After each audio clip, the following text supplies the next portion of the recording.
Hello, welcome back to Average Home Theater.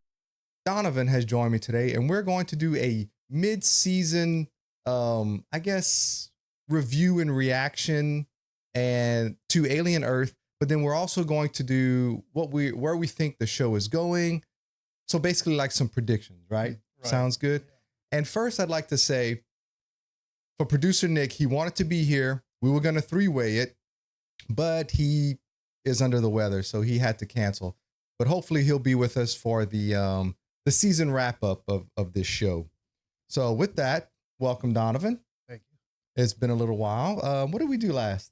Oh, Andor season 2. Andor season 2. Okay, so Alien Earth.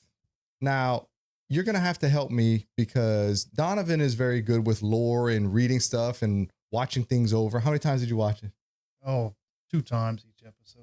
All 3 episodes or all 4 episodes? All 4 episodes. All 4 episodes twice. So I'm going to lean on Donovan to help me out with some of the stuff. But so Alien Earth takes place 30 years before the first movie, right? Something like that. Yeah. Okay.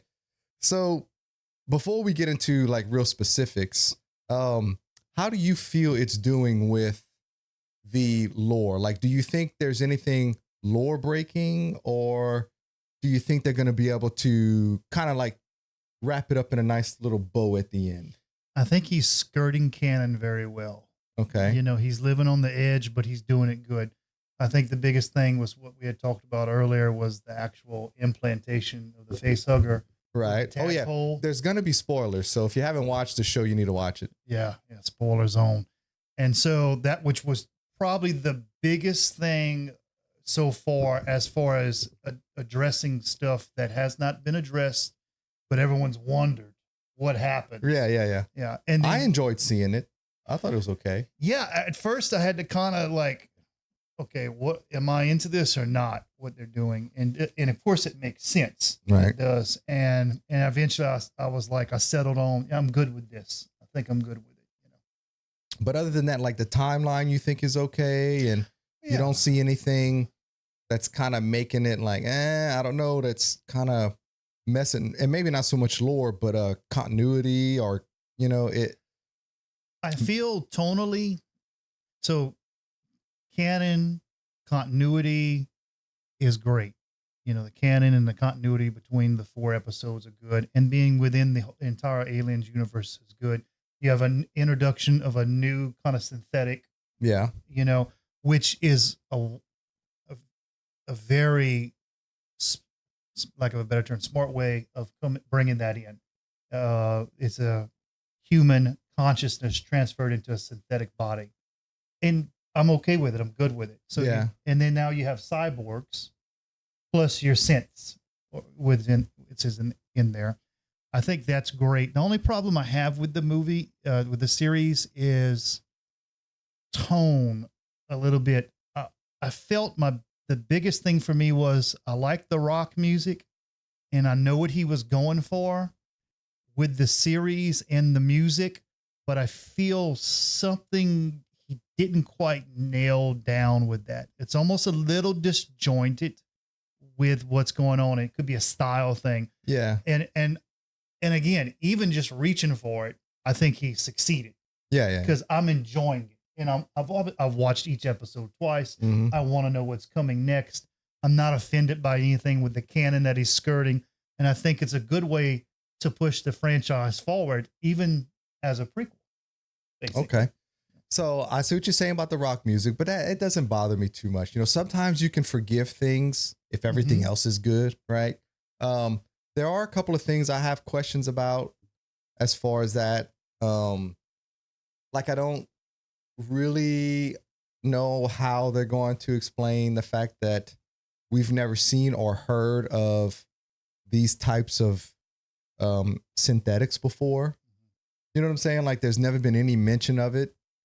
And if they're that much better, then why didn't they exist before? Why haven't we seen them before? Or is it going to be maybe by the end of the series, they're going to say, okay, this was a bad idea, and they're going to get rid of them? Or you see what I'm getting at? I know exactly what you're getting at. And so I think the fail-safe has been that this is taking place now all on an island. Okay. And the research is allocated to just one company for the human synth hybrids. Well, I forget the technical term, but the one that are human consciousness. And I guess what makes sense about that is you can't control them as easy. If they can think for themselves, it's hard to control. And that's what you're starting to see in episode 4. That girl who was the first one who, even as a human, was not quite cognitively stable, I would say. Yeah, the one that thinks she's pregnant. Correct. Yeah. And now that has just followed through in her new synthetic form. Her consciousness is having trouble grappling with her being a synthetic and all those things. She thinks she's pregnant. She's just not, she's not mentally sound. Right. And she turns aggressive. And now that she's a synth, she's super strong. So you have a threat. And then you have Wendy starting to show, which was already the oldest, but and kind of the leader of the group. She now has the ability to talk to the aliens and almost control the first form, or whatever form you want to call it, the one that comes out of the chest initially. Right. That's like a snake, which is the first time we ever really see. I mean, I guess it's always been that way, especially since the first movie. When it comes out, it goes, yeah. It's kind of like a puppet, but you have to assume that it didn't have legs and everything. So that's interesting to see it look like a snake. We see David in Covenant, which I don't watch anymore. He does the same thing, but the alien that comes out, it doesn't have the tail. It's almost like it's a mini alien. The first one that comes out. See, I don't even remember that. And he talks to it. He does it to the large one also. So they took that from Covenant, and he's a synth. And so they have her doing that, communicating. So apparently they can hear pitches that we can't hear that the aliens are putting out as communication. And so they pulled that from there. And so I'm curious to see where they go with that, with her. But everything takes place on an island. So, that's just an easy way to wipe the slate clean. Right. And nothing ever happened that does affects further canon or lore if needed. Yeah, because so basically we all know the story of the first movie, right? They are they're miners, or they're transporting ore or something like that, right? Is what they're doing. Yes. The cargo ship with Sigourney Weaver. And they're given the distress signal to go check it out. It's in their contract. They have to check it out. Ash knows all along what's going on. So this is basically saying or showing how Wayland Enterprises knew about the xenomorphs. Oh, yeah. They already knew about it. So, but what it does, the question it does bring up is, like you said, everything's going to have to be gone. They're not going to have any more specimens. They're not going to have any more eggs. Because if not, the first movie doesn't make sense. Correct. They're going to all have to disappear because Wayland's going to need more samples, more specimens, because they're all gone. So obviously something's going to happen. If not at the end of this season, it's going to happen before the series is over. That's correct. At some point, they have to wipe it. And they're going to have to decide, okay, doing the human consciousnness, we can't control them, so we're going to stop doing that. Right. And one of the reasons is because they're children. That's number one. And number two is the only reason they were able to do it is because they were children, because the mind was flexible enough for them to transfer the consciousness without them breaking.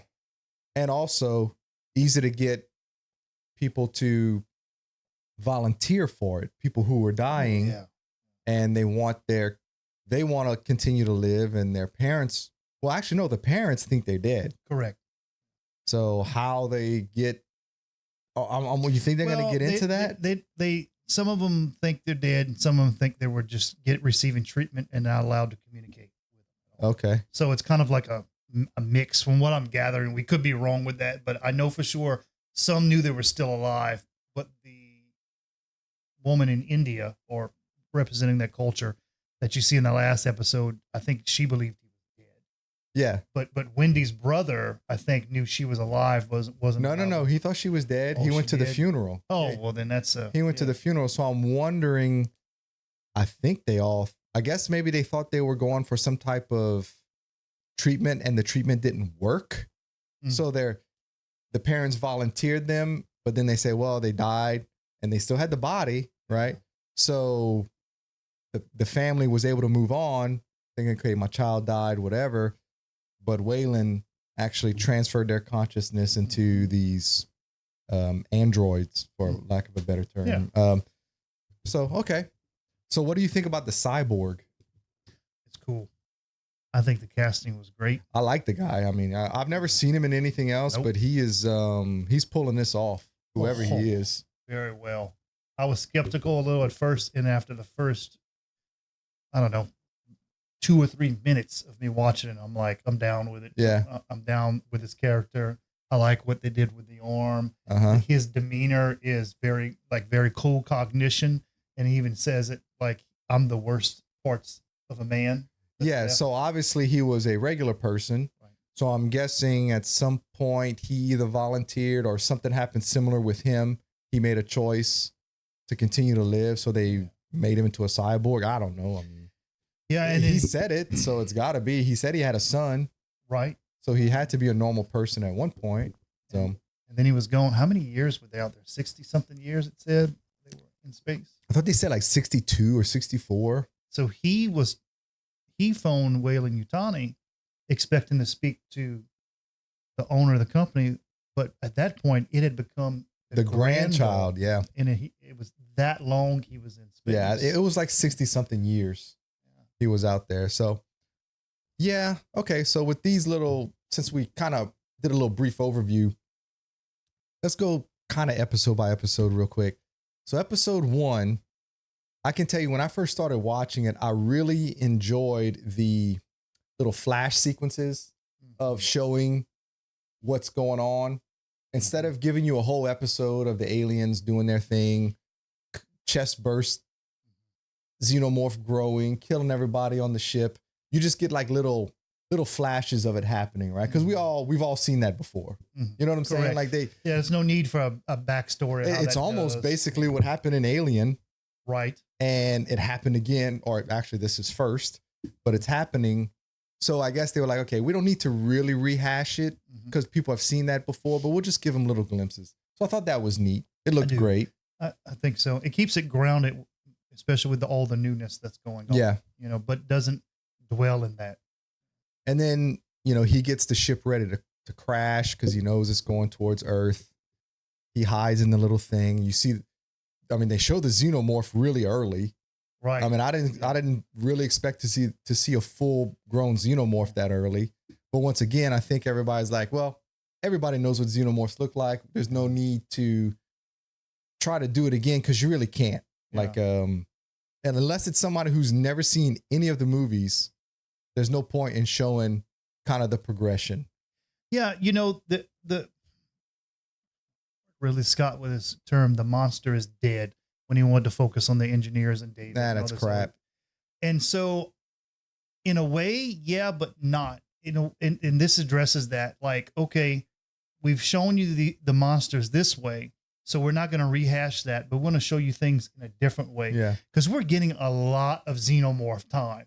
And almost more so on focusing on one xenomorph in particular or two than we've had before.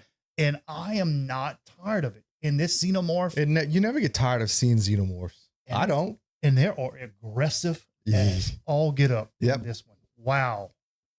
They show their speed, how fast they are, how fast he can kill people. I guess my only complaint about the xenomorph itself, and I talked about it in my little initial reaction, I just think it looks a little too clean because they're showing it so much. You normally see them like in the dark. Yeah. And you just see they're slimy and you kind of see them quick. But this one, it like really focuses in on it and it's brightly lit. So it's like, okay, that looks like really clean. It just kind of looked a little weird to me. Yeah. And it has the flack that they've brought to the movie, the series online has been a smile. They say it's almost like he's smiling. Yeah. You know, and look, yeah. And we're going to get real bright shots of him because they're showing him in the future episodes of being in daylight on the island. And which has never really been seen because Alien or AVP 1 and 2, both movies are dark, especially the second one. People complain they can't see anything at all. Right. Yeah. So we see the spaceship crash. Now that's kind of where it looks a little weird. On the spaceship, everybody looks like Alien 1, right? Or Alien. They look like they're dressed in the 70s, but then they crash land on Earth and everything kind of looks futuristic. Like it looks really pretty. Looks kind of weird. 62 years later. Yeah, I guess so. You know, I really didn't think about that till we were talking. See, that's why he's here. 62 years. Yeah, I guess a lot can change in the way everything looks and the way people dress. Okay, well, I have no more complaints about that. Plot hole. Plot hole, it's been filled. Got good compaction. We're good. Okay, so that okay, I'll buy that. Look how much different things look just from when we were kids, 20-something, 30 years ago. Right. Man, we're that old. Start using 30 years for when we were kids. We are that old. Okay, so the rest of the episode is spent on Earth. Rescue team comes. That's where Wendy's brother works. He's a medic for the rescue team. This is where we find out it's Wayland Enterprises run by Boyd Cavalier, and he sends the androids because they basically, Wendy begs because she wants to go meet her brother. I'm assuming everybody's watched this. Whenever they get there, I started thinking this is going to end in disaster because they have the minds of kids. Kind of what were they thinking? I mean, I understand they're strong and stuff, but they still have the minds of kids. Why do you think? Then it dawned on me. I'm guessing, well, no, maybe not, but they knew maybe that these aliens couldn't hurt them because they're synths. Oh, she got hurt. Wendy was almost having to be. Well, I mean, like they can't be impregnated and stuff, all that stuff. But then again, maybe they didn't know. No. So Boyd Cavalier runs Prodigy.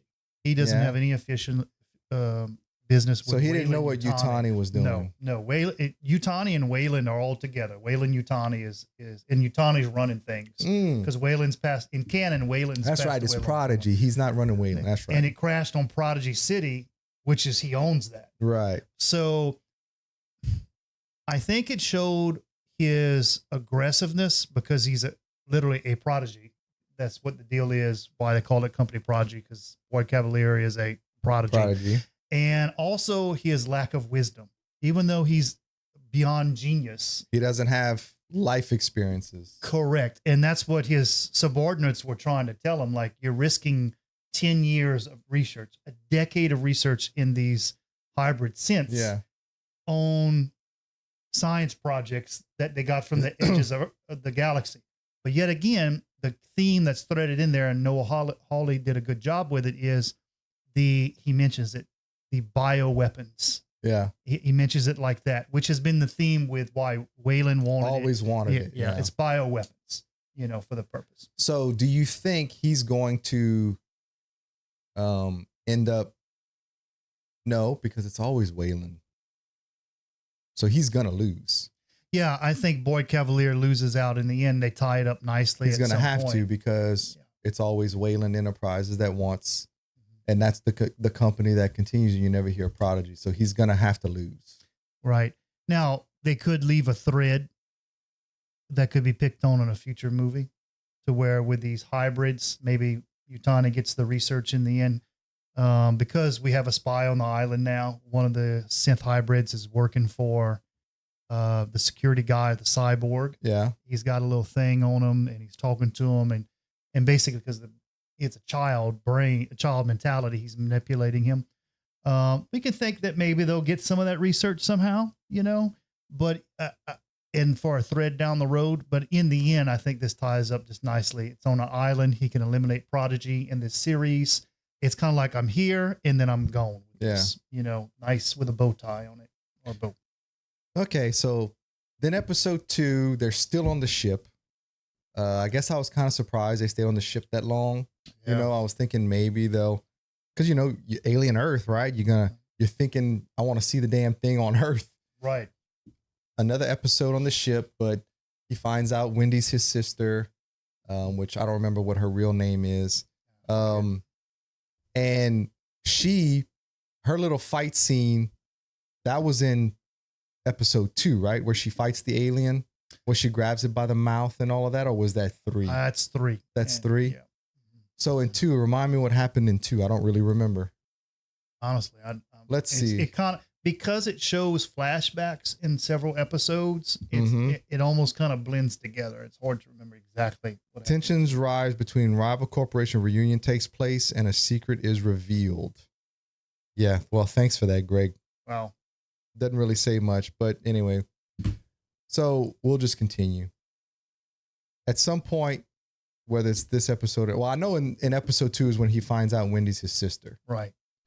And in episode 3, that's where the alien takes him. Yes, right. It takes him at the end of episode 2. It jumps off the edge. Okay, it grabs him and jumps off the edge. And then at the beginning of episode 3, she rescues him and fights the alien. I thought that was pretty cool. It was very cool. She grabs it by the freaking in mouth with a hook. She went OG with him, and she was like corralling him like that. I wish we'd have been able to see a little bit more of the fight. They kind of shut the door, and it happens behind closed doors. But I guess it costs money to do that. Saving money on the budget. That's right. And I've seen other people kind of say, "Man, why aren't they showing much?" It's like, well, the more they show, the more it costs. Costs money. You know, they're giving you just a little bit, kind of like when he killed all of that English party, whatever that was. Oh my goodness, you just heard stuff. They're like, you have to get out. Shut up. You know? And the alien runs in. And he runs in and just destroys all of them. There's just guts everywhere. Oh my God. Watching him with his nubby nubs in one area and him pulling his torso in another with the British hair wig. In that episode, we did see the xenomorph jump. That was cool. He jumped from the balcony. It was. That was neat. What was also pretty cool was watching the security guard who works for Yutani with the cyborg shocking the alien and spraying him with like a mesh web that engulfs him. And basically he captured it, knocked it out, captured it. Never seen that. Like a sack of crawfish. Yeah. And heads for the elevator. Never seen that. Yeah, that was cool. But then whenever it wakes up or whenever it gets out, it kills the soldiers, but it doesn't kill him. That's weird. Not real sure why it chose to not kill him. I think it got distracted. It heard some other things and it was it was on him. Another thing is it knows him. So that's the same alien from the crash. Right. And so I think. But it was trying to get at him. Oh, it was. And I think it was just distracted and they kind of just played it that way with it, you know, because he went and slaughtered a bunch of other soldiers down the hall, you know. Man. And the guy had his knife out on his arm and he was like, you know, about to do something, but I don't know if he did that. So she kills it. She sliced its head open. That was pretty cool. Yeah. But then she essentially died, I guess. Or was severely damaged. Yeah. Inoperable. She had their blood for a synth coming down. It looked like a head injury. I mean, she can't die because she's the main protagonist in the show. So, but it just wanted to show you. Because up until that point, she kept saying, we're unbreakable. We're not breakable. You know, Boy Cavalier made us better. We don't break. So I didn't realize, I kept thinking they were in a unique body for this, but it turned out they're just really in a synth body. So we know synths can be ripped to shreds by the aliens. Right. They're not invincible. Correct. And so that was, for me, that was an interesting epiphany with me, because I don't know why I just locked into thinking they're unique. We don't break. And then she was broke. Yeah. You know? So they show they're fixing, but when she wakes up, that's when she realizes she was kind of able to hear something. She was like, you hear that? Didn't really know what was going on. But then they reveal how she's able to basically tune into their frequency, for lack of a better term. And she was able to comprehend the language in the frequency, so it's determined in the frequency that it's a language they're talking. Yeah. And then she was able to break down the language, and she starts using the clicks and everything at the end with the alien, snake, the chest burst. That came out, the snake. Yeah. And look, it's always been in there, because remember, like in Aliens, when she sees the queen and she has the flamethrowers and she like points the flamethrower to the egg, Yeah. and the queen looks, and she just looks both ways, and the xenomorphs back off. Yep, So it's that's obvious correct. they're able to communicate. We just can't hear them. Right. So it's kind of neat for somebody to actually bring it to light. You know, I enjoyed that. I thought it was great. Yeah, and I'm interested to see where this goes with that with her. You know, some are you know how it is online. Oh, she's the queen now, mother. I'm like, what do you mean by that? Yeah, no, I don't think so. No. So what do you think about? We haven't talked about him really yet. Timothy Oliphant. Oh, I think man. I like him because he's so machine-like. He can stay so still, and I don't know it. I buy him as an android. I do, but knowing how much of an awesome actor he is, and you know, as a Justified fan, I'm just a Timothy Oliphant fan. Right. First of all, I am delighted by seeing him in this. Mm-hmm. I just felt, and I think he's doing an awesome job as being an android or a synth. But I really felt, given his charisma and his charismaticism, not pronounced correctly, but his charismatic ways as an actor, they could have used him in a different role. Yeah, I really felt he's such a strong actor. But then again, he's getting so much screen time as this guy. So I don't know. You know, I will say the first episode, it did feel like he was out of his element. But I find that as it's going on, he's gotten better. So I don't know if I agree. He started to get in a rhythm as they were filming, you know what I'm saying? Right. And he started feeling it a little bit better, because I do find that he's better in the last 2 episodes than he was like in the first 2. I still like his little smart aleck, look with your eyes, not with your hands, you know, that type of stuff. The father to the child. Yeah. He's raising children. Yes, that's exactly what he's doing. So I like him in it. I think overall, when the series is over, it's going to, you know, make a little bit more. I don't know about make sense, but it's just going to be better. I think he's gotten better so far, and I think it's only going to get better. Yeah, I'm a big fan of his. So even if I didn't agree really with, like, I felt they could have used him more with another role, I'm still happy to see him in it. Yeah. And I love watching him as an actor. I think it was a great casting, and it was definitely something that caught my attention before the series started. Now, with that said, since we're on the subject of him, it's obvious he knows that Singh is being talked to and manipulated by the cyborg. So he's monitoring it. What do you think he's doing? Because it's obvious that he's doing something that he's not supposed to do. Correct. So are we going to have another David situation here? Man, I'm... Because he should be reporting what he's hearing. Correct. He should be telling Cavalier what's going on. Now he may be, and they're not showing. They're holding that card, which that wouldn't be unheard of in movies like this. But I smelled David in that last episode, especially when they called the girl in, not telling her what was going to happen. First of all, not telling her that's her brother's lung that they used to incubate the alien. Yes. You didn't get sick from that, did you? No, RoboCop. God, I did remember RoboCop though. We went to see the remake of RoboCop in the theater, and whenever they show him it's just his head and his lungs attached to a machine, Donovan got sick. So it's a joke. I had a full stomach. That's all I'm saying. he had a sweatshirt on. I guess it was cold outside. Oh yeah. He's peeling off the sweatshirt. I'm like, are you okay? No. I think I went to the bathroom. Yeah. That's hilarious, man. Okay. I'm like you. I was like, are we going to David way with this? Because they didn't tell Wendy why they called her in there, and should they bring her in there knowing the alien has a cycle and it's probably time to come out? And they had it in a container where it was just glass. He knew what was going to happen, pretty much. I think Timothy Oliphant's character knew what was going to happen, and they're just observing the whole thing to let it play out. Well, that's very David-esque. And, you know, and then given what he's doing with the cyborg communicating and knowing that he's communicating with one of the synths hybrids and letting that play out, that's another David-esque kind of thing. I just don't know his angle with this. Well, and what I do like, it doesn't seem like he's really obsessed with the xenomorphs like David was, because I think he's trying to figure out all of these specimens, because look at how they watch the eyeball creature, which the eyeball creature is awesome, by the way. 2 thumbs up, Noah Hawley, for that. Awesome. When it got into that poor sheep's eye and everything, I mean, it's a CGI sheep, and I'm like, oh, it's definitely a RoboCop moment. Yeah. It was like, oh God, that's terrible. Poor it's like, I feel bad for the CGI.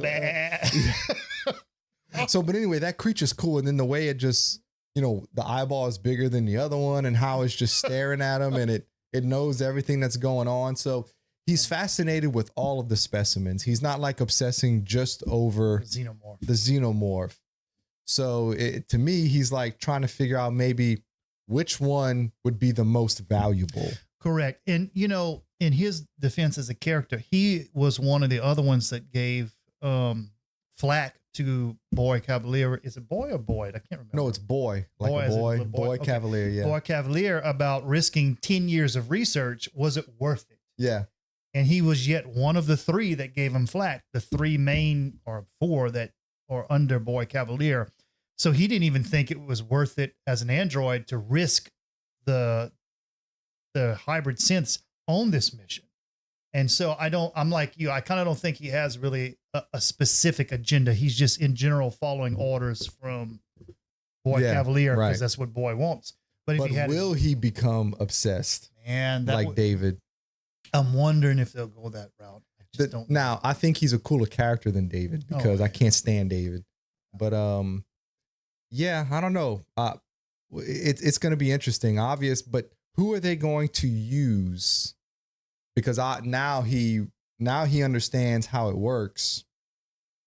He knows that the face hugger needs to jump onto a living host. Mm-hmm. So who are they going to use? The brother? I mean, they already used his lung to have one come out. He has one good lung left. Right. So now they need to do it again, because that's what the cyborg wants. So we don't know really how many aliens are in the final episode. It may just be this one. Yeah. What I did notice in the clips, the previews, in the sunlight, you have the original conceptual artist for everything was Geiger. I can't remember his HR Geiger. In the original alien design was kind of a see-through skull dome with a human skull top right here. You can see a little bit of that in some of these previews with the aliens in the light. So, which is cool, but we're only seeing we don't know how many aliens we're going to see. We don't know if they're going to use all the eggs. And from what in the previews, also, you see a face hugger going after somebody. We don't know if that's not actually a flashback to the ship. Right. Which we know it produced an alien. And in fact, it may have produced more than one that we don't even know about, but we know for sure there's one, for sure.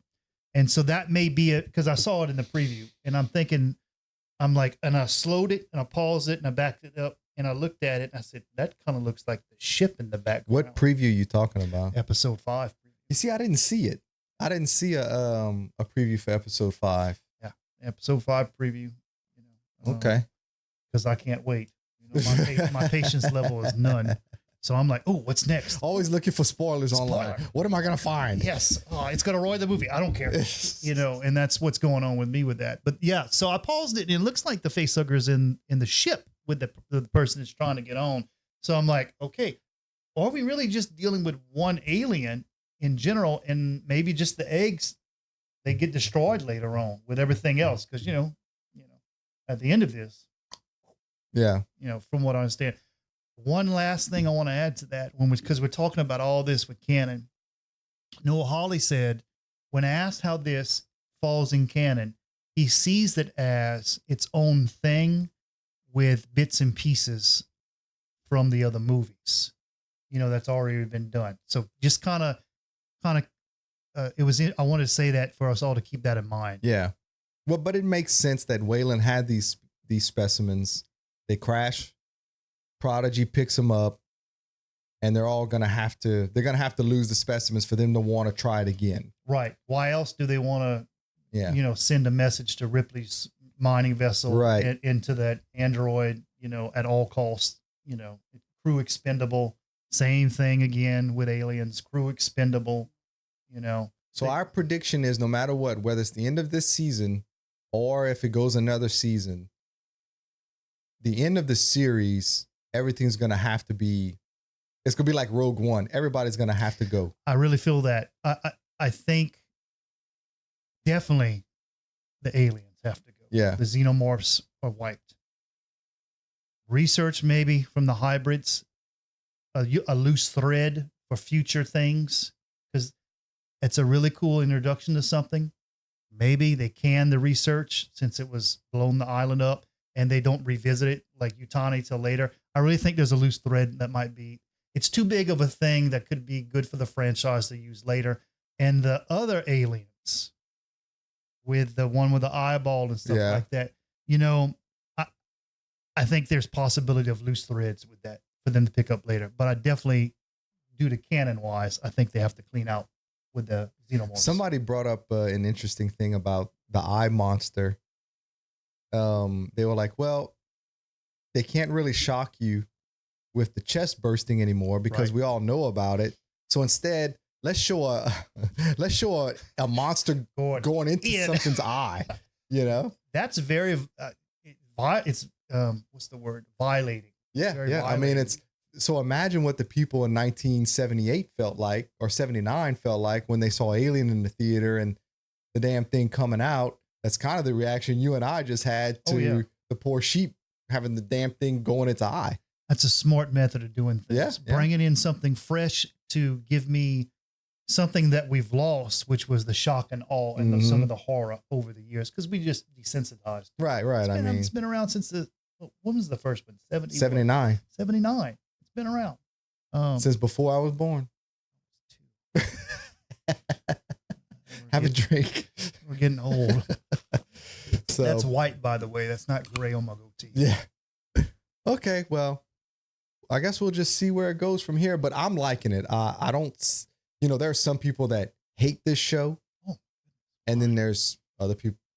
I think it's like either love or hate. I don't think there's too many people in the middle of the road on this. No, I have another friend who's huge into sci-fi, and we've talked about this, him and I, and we usually line up on things, not all the time.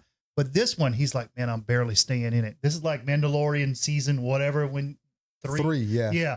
This is a Mandalorian season 3 for him. He's like, I can hardly stay with it. And we talked about it, and he was just like, tonally, something's not right, and they're just not pulling me in. I like the style, though. I like the cinematography. I like the use of the little flashes, and I don't know. It's not typical of what we've seen in Alien, and I feel that he's bringing something fresh, his own style, right? But still making it feel like Alien. I totally it feels like a cross between Alien and Prometheus. You know what I'm saying? Yeah. Where it's kind of the best of both types. Because, what Prometheus had going for it is just the way it looked. I mean, it looked great. Oh, man, a beautiful movie. Beautiful Shot movie. Well. The characters do stupid things. Right. And you don't see a xenomorph. What do they even call that thing at the end? It's not a xenomorph. The Deacon. It was called the Deacon and Proto something, but officially they call it the Deacon. But it has nothing to do with xenomorphs. Like, it's a different thing, which I didn't realize until recently, that it's actually different, because they show the pictures that the engineers had made of. So there were xenomorphs, and they knew it. So I don't know. They drive me crazy with all that crap. Well, and I think the thing is with that, and again, we have a different thing with the canon going on, or whatever we want to call it. There was the black goo. First there was the face hugger, and we just didn't know what was going down. Okay. We follow this path. It's the tadpole going down to inseminate inside and all that stuff. But then really Scott came back with Prometheus and Covenant. He introduced the black goo, right, which has the little virus in it. And that's able to really reconstruct DNA on a cellular, the DNA of any host and mutate them. So you have that going on. And then that was brought into Romulus. So you had facehuggers in Romulus. Then you had Black Goo and Romulus. Yeah. This one's focusing, of course, on the face hugger, the traditional pathway with it. So you got two things going on in the Canon to begin with, you know.